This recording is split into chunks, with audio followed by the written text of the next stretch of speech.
Hello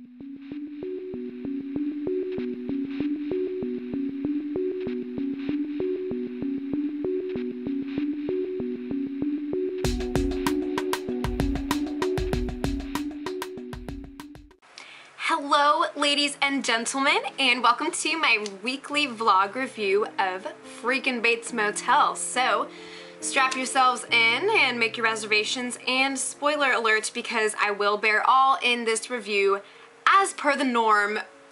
Okay, so can we begin by talking about the last 5 minutes of that freaking episode?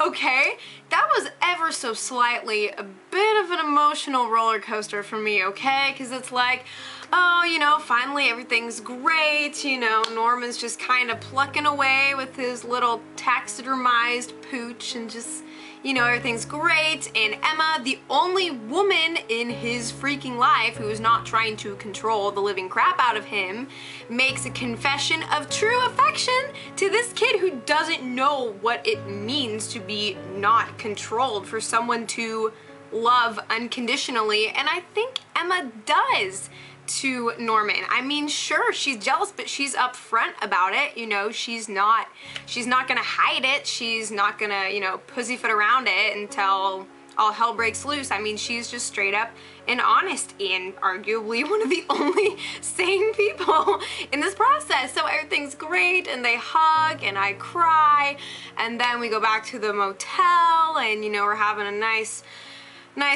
business meeting with all of, Dylan's wonderful friends, his business compadres, looking to, you know, make some business for Norma, and she's excited, so excited that she's about to have a nice romantic dinner with Dylan. So he's this close to getting some affection from Mum. And then, you know, she's just running up the stairs like a giddy little schoolgirl getting asked to prom. I mean, she freaking asked herself to prom, okay? She's running up the stairs, music is happy, and I'm just like, okay, looking at the clock like, okay, how much time do we have for things to absolutely go to hell? And it only took, you know, about 10 seconds to completely hamper the mood of happiness, which is a sort of a foreign sense in this town. And oh, well, would you look at that, you know, our dead ex-boyfriend is, you know, just kind of chilling, making himself at home. Hello. I think that Norma gets the point from the delightful man in number 9, whose presence she never should have entertained in the first, which is not to say that if she hadn't turned him away right away, that it would have spared her from this. Maybe he would have reacted the same way if she had, you know, turned down the business agreement in the first place. But, you know, she prolonged this entire process to a rather unhealthy extent, and that is coming back to bite her from the grave. So let's talk about all of this madness, okay? So I really like this episode, and I am just getting deeper and deeper into this insanity every week. I'm really bummed that there's only 2 more episodes left after this. That's kind of a shame. I'm really liking this craziness. Oh my goodness. And by the way, you guys should follow me on Twitter. I have a link in my video description because I always do a live feed of my reactions to Bates Motel as I watch. So if you guys want to see the ridiculous observations that I make throughout the episode, then you should totally follow me because it's a wild ride and I enjoy hearing what you guys think as well. So there's a lot of very interesting things happening in this episode. Lots of, well, private conversations. I mean, if I swear that I can't count how many times people were asked to have private conversations with other people on, you know, my 2 hands. It's like everything is just full of secrecy and, you know, just delightful. Nothing is above the board in this town. Here is the board and everyone's just kind of doing their thing underneath. So, yeah, nothing is on the table. It's all underneath and in the seedy sewers. It's, oh my goodness, just a fun place to be. So, Let me break this down. So first, actually, I want to talk a little bit about Dylan, and I think it was interesting, you know, what this episode did and showed in his character. And, you know, kind of a theme throughout this episode was that of control and power. And Dylan has felt very powerless up until this point. You know, like he has the power to protect Norma and Norman from Shelby, which he clearly follows through on and what he sacrifices for them. So he has the power to do good and to be a positive force and to save lives and sacrifice and just hold down the fort. And then his story is completely overwritten and everything's just kind of swept back under the rug, you know, as soon as they get the opportunity to, you know, try and save face. All of a sudden, you know, there is no gratitude being expressed to him. He's negligible in the face of this, and I think that he feels vulnerable in that. And, you know, this guy that he's working with for his lovely job, you know, constantly like refusing to tell him things and, you know, just kind of at every corner just sort of subverting his every action. And Dylan feels that pressure, and I think that he is sick and tired of being powerless and people, you know, othering him and putting him in this little corner, in this little box. And he has a position of authority, you know, with his job, and yet people are making it seem like he has none. So, you know, I think that's what the whole, you know, those poor hippies in the back of the bus, you know, kind of get the short end of the stick. They get the, you know, the short fuse of Dylan feeling tired of everyone freaking stepping on him. So, you know, I think that's the whole anti-democracy. Like, this is a, I was trying to come up, you know, like with The Walking Dead, everyone talks about the Rick-tatorship. I was trying to come up with something clever as it pertains to Dylan, but if you think of anything, let me know. But, you know, when he boots that guy out of the van, I mean, he's a fairly benign character, you know. He's just kind of Mr. Belligerent and, you know, got his guitar and doing whatever. And it's not so much about who this guy is as it is about Dylan saying who he is. He is a person and he can influence things and he can make things happen. And, you know, I think that that's the opportunity that he's taking there to make for himself a name, an identity, a place. He wants to feel like he truly can do something in this world that has tried so hard to make him into nothing, you know, especially within his own family and his wondrous mother. So that's kind of what I saw going on there is, you know, that whole power play. It's not about Dylan being a cruel person. It's about him just trying to feel something. And then, you know, all that, like, he feels completely affirmed by the time that he gets back to the motel, and, you know, Norma's just so freaking relieved that she ousted the creeper man in number 9. Not that that really does her any good, but at any rate, you know, so we just see the look on his face, like when Norma's like, oh, you're home, oh, this is so fabulous, you know, oh, thanks for giving me money, like, let's go get some dinner, and she's like, woo, and just kind of skipping around on cloud 9. Cloud 9, that's ironic. The number 9 just doesn't seem to imply very delightful things here. At any rate, so, you know, Dylan feels affirmed and he feels wanted and needed and like he's doing something legitimate, but that's going to very quickly change again. The wheel of fortune does not spin happily for our friend Dylan, and that makes me sad because I really like him and I want to see more of him interacting directly with his family as well, which this episode, you know, kind of leaves us on a note where that's starting to happen, but, you know, gotta deal with a dead body up in here, first and foremost. And, you know, this is clearly just the beginning of a hot freaking mess. 2 episodes left. It's gonna hit the fan real fast here. So also, okay, so we see Norman, you know, he's starting to find his passion in life of taxidermy.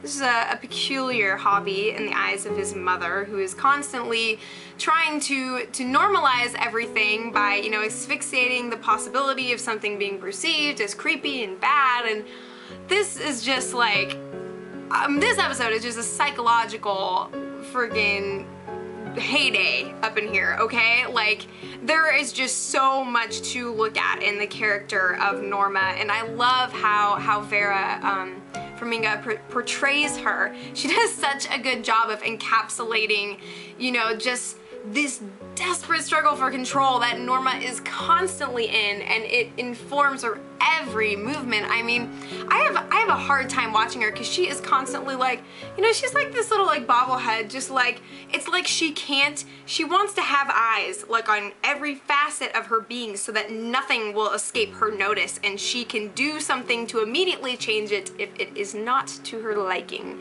And there is very much that is not to her liking, as we can see. You know, it's funny when the teacher and the principal are talking to her, you know, and she's like sitting in the desk, like her eyes just like friggin' saucers from outer space. She's just like, what?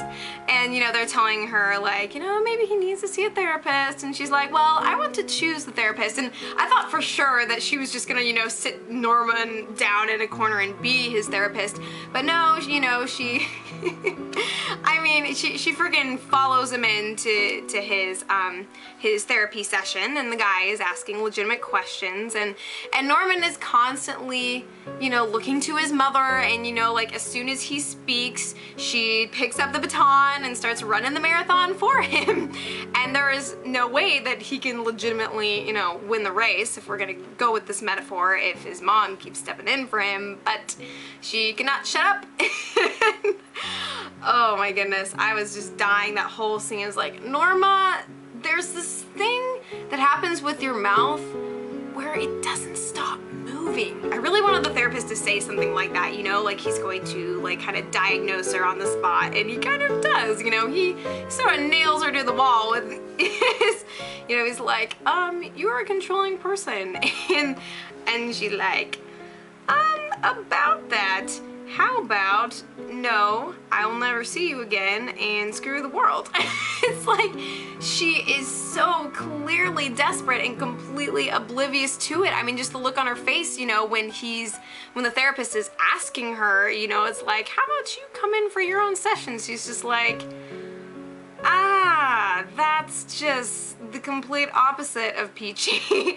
And you know, it's just so fascinating, and we're really seeing the full vibrant character of Norma unfolding in vivid colors. And I love when she talks to Norman later at home, and she's like, you know, she's got like her little duster, and she's just flipping around, and she's like, you can't be so emotional. And it's like, well, you're one to talk, my darling. I mean, that's all I could think. I love the irony in this show. It is marvelous fun and terrible all at the same time.